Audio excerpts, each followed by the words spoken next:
बात करूँगा पर्यावरण कानून से संबंधित महत्वपूर्ण तथ्य। ये बहुत मेरा शॉर्ट वीडियो है, मतलब एक शॉर्ट नोट्स है और ये ज़्यादा समय का नहीं है, तो कृपया आप मेरे पूरे वीडियो में बने रहें। तो दोस्तों नमस्कार, बहुत बहुत स्वागत है एक बार आपको फिर से आपके अपने YouTube channel study with LK पे। आज मैं बताऊंगा पर्यावरण अधिनियम के बारे में, वन्य जीव संरक्षण अधिनियम के बारे में। और ये मेरे हैंड रिटन नोट्स हैं। अगर आप ये नोट्स पाना चाहते हैं तो मेरे व्हाट्सएप ग्रुप और टेलीग्राम चैनल से जुड़ सकते हैं। मैं इन नोट्स का एक भी पैसा नहीं लेता हूँ, फ्री नोट्स हमसे प्राप्त कर सकते हैं। मैं जितने नोट्स बनाता हूँ वो आपको ग्रुप पे भेजता जाता हूँ। तो चलिए शुरू करते हैं और जान लेते हैं क्या कुछ है हमारे वीडियो में। मेरा बहुत छोटा सा वीडियो है तो इसलिए अंत तक बने रहें। और अगर आप चैनल पर नए हैं तो सब्सक्राइब जरूर कर लीजिए और वीडियो को लाइक जरूर कर दीजिए। वीडियो शुरू होने से पहले आप लोग भूल जाते हैं। तो चलिए शुरू करते हैं। पर्यावरण संरक्षण अधिनियम 1986, यानी कि पर्यावरण संरक्षण अधिनियम हमारा कब आया? तो ये 1986 में आया। इस अधिनियम में 26 धाराएं हैं। इस अधिनियम में कितनी धाराएं? 26 धाराएं हैं, जिन्हें 4 अध्याय में बांटा गया। कितने अध्याय में बांटा गया? 26 धाराएं हैं और 4 अध्याय में बांटा गया है। यानी कि पर्यावरण अधिनियम जो आया 1986 में आया। ये कानून पूरे देश में 19 नवंबर 1986 से लागू हुआ। ये बहुत पूछा जाता है। पर्यावरण संरक्षण अधिनियम कई बार पूछा गया, वेरी वेरी मोस्ट इंपॉर्टेंट है। संयुक्त राष्ट्र का प्रथम मानव पर्यावरण सम्मेलन 5 जून 1977 को स्टॉकहोल्म में संपन्न हुआ था।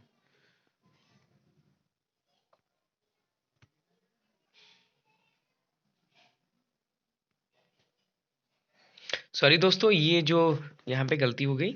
जो संयुक्त राष्ट्र का प्रथम पर्यावरण मानव संरक्षण सम्मेलन जो शुरू हुआ था वो 5 जून 1972 में, सॉरी 5 जून 72 को स्टॉकहोल्म में संपन्न हुआ था। इसी से प्रभावित होकर पर्यावरण संरक्षण अधिनियम पारित किया गया। ये उस टाइम पे इंदिरा गांधी भारत की प्रधानमंत्री थी, तो उन्होंने क्या किया, इससे प्रभावित होकर जो संयुक्त राष्ट्र का प्रथम मानव पर्यावरण सम्मेलन 5 जून 1972 को हुआ था, तो इसी से प्रभावित होकर माननीय प्राइम मिनिस्टर इंदिरा गांधी जी ने क्या किया था, पर्यावरण संरक्षण अधिनियम बनाया था। तो 1986 याद रखिएगा। वन्य जीव संरक्षण अधिनियम, तो वन्य जीव संरक्षण अधिनियम की बात करते हैं तो वन्य जीव संरक्षण अधिनियम जो आया था 1972 को आया था। भारत सरकार ने प्रभावी ढंग से देश के वन्य जीवन की रक्षा और तस्करी, अवैध शिकार, वन्य जीवन में अवैध व्यापार को नियंत्रित करने के उद्देश्य से वन्य जीव संरक्षण अधिनियम बनाया था। मतलब बहुत से जानवरों का शिकार होता रहता था, उन शिकारों को रोकने के लिए, वन्य जीवन को मतलब बचाने के लिए, जो वन्य में जीव रहते थे, वन्य जीव को बचाने के लिए ये अधिनियम लाया गया। तो ये कब लागू हुआ था? ये 1972 को लागू हुआ। तो इसको भी याद रखिएगा, मोस्ट इंपॉर्टेंट है, कई बार पूछा जाता है। अब आते हैं वन अधिकार अधिनियम। तो वन अधिकार अधिनियम ये जो है ये पारित हुआ था 2007 में। 2006 में क्या किया था, ये मतलब लाया गया था कानून। लेकिन ये जब अमल में कब आया? ये अमल में आया 2007 में, इसलिए 2007 तो 2006 इसको दोनों बोलते हैं। जहाँ पे अगर आपको 2007 लिखा हो तो उसको भी टिक मार सकते हैं, और 2006 लिखा हो तो उसको भी टिक मार सकते हैं। वन अधिकार नियम 2006 वन संबंधित नियमों का एक महत्वपूर्ण दस्तावेज है। यह कानून में जंगलों में रह रहे आदिवासी लोगों को उनकी भूमि का हक दिलाता है, और वहाँ पे जो प्राकृतिक संसाधन होते हैं उन पर भी उन प्रवासी लोगों का, जो आदिवासी लोग हैं, उनका अधिकार होता है। तो वन अधिकार अधिनियम 2007 याद रखिएगा। ये एनसीईआरटी के नोट्स हैं, सीटेट के बहुत काम आएंगे, प्लीज इनको याद रखिएगा।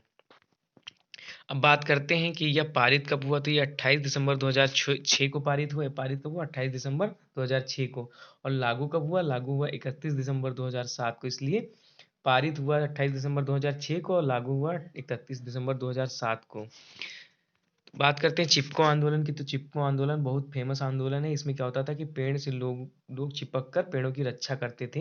पेड़ों को काटने से बचाने के लिए महिलाएं और पुरुष क्या होता था, पेड़ों से चिपक जाते थे, उनकी रक्षा करते थे। तो यह आंदोलन उत्तराखंड के गोपेश्वर शहर के रैनी गांव से शुरू हुआ था। कहाँ से शुरू हुआ था? यह उत्तराखंड के गोपेश्वर शहर से, रैनी गांव से हुआ था। उत्तराखंड पहले कहाँ पड़ता था? उत्तराखंड जो था वो उत्तर प्रदेश राज्य का एक हिस्सा था। लेकिन क्या हुआ, बाद में इसको 2000 में अलग कर दिया गया। इसका नेतृत्व सुंदरलाल बहुगुणा जी ने किया। इसका नेतृत्व किसने किया? सुंदरलाल बहुगुणा जी ने किया 1970 में। सुंदरलाल बहुगुणा जी पर्यावरणविद थे। क्या थे? पर्यावरण विद्वान थे। बात कर रहे हैं इसी से रिलेटेड हम एपिको आंदोलन की। तो एपिको आंदोलन क्या था? एपिको आंदोलन जो था ये साउथ का यानी दक्षिण भारत का बहुत महत्वपूर्ण आंदोलन था। 1983 में इस आंदोलन का नेतृत्व पांडुरंग हेगड़े ने किया था। किसने किया था? पांडुरंग हेगड़े ने। यह चिपको आंदोलन का ही रूप था जिसकी शुरुआत कर्नाटक से हुई थी। कहाँ से शुरू हुई थी? इसकी शुरुआत कर्नाटक से हुई थी। इसको भी याद रखिएगा, मोस्ट इंपॉर्टेंट है। तो ये जो पर्यावरण अधिनियम है यहाँ पे बिल्कुल आपको याद ही रखना है और ज़्यादा नहीं है। अब हम बात करते हैं नर्मदा आंदोलन की। तो नर्मदा आंदोलन कहाँ शुरू हुआ था? नर्मदा आंदोलन 1989 ईस्वी में ये गुजरात में शुरू हुआ था। सरदार सरोवर बांध जो बन रही थी, इसी के लिए, इसके विरोध में क्या हुआ था? सरदार सरोवर बांध के विरोध में यह शुरू हुआ था। तो हम बात कर रहे हैं क्या, ये सरदार सरोवर बांध के विरोध में शुरू हुआ था। अब बात करते हैं इस आंदोलन की शुरुआत नर्मदा नदी पर बन रहे बांध के विरोध में हुई थी। और इसका जो नेतृत्व किया था, इसका नेतृत्व किया था प्रमुख नेता बाबा आमटे और मेधा पाटकर जी ने। मेधा पाटकर जी बहुत याद रखिएगा, मेधा पाटकर जी को पूछा जाता है और बाबा आमटे को भी। तो इस आंदोलन के प्रमुख नेता कौन थे? बाबा आमटे और मेधा पाटेकर। अगर दोनों हो तो आपको दोनों को टिक कर देना है। दोस्तों हमारे नोट्स का, और ये जानते हो, और इसके बारे में बता रहे हैं, ये 37,000 हेक्टेयर भूमि क्या हो रही थी? इससे जलमग्न हो रही थी। और 13,000 हेक्टेयर भूमि जो खेती लायक थी वो जा रही थी। यानी कि 37,000 हेक्टेयर भूमि जा रही थी और 13 लाख हेक्टेयर भूमि खेती वाली जा रही थी।